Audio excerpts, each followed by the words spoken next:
Good morning and welcome to a bright and sunny Moulton College. We're very much looking forward to seeing you in person very soon.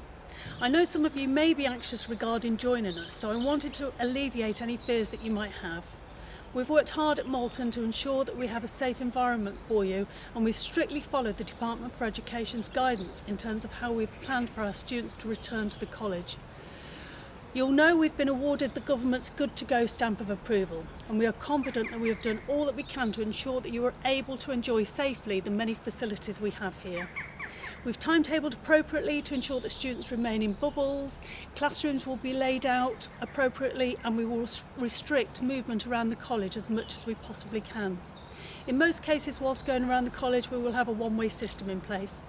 All areas will be deep cleaned on a daily basis, both morning and night. Our canteen is open for you, as is our shop, our library and our LRC.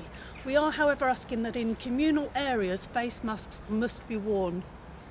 We are here to help you, please don't forget that, and on day one when you arrive, please don't worry, there'll be a whole host of people here to assist you and make sure you know exactly where you're going. We look forward to seeing you soon.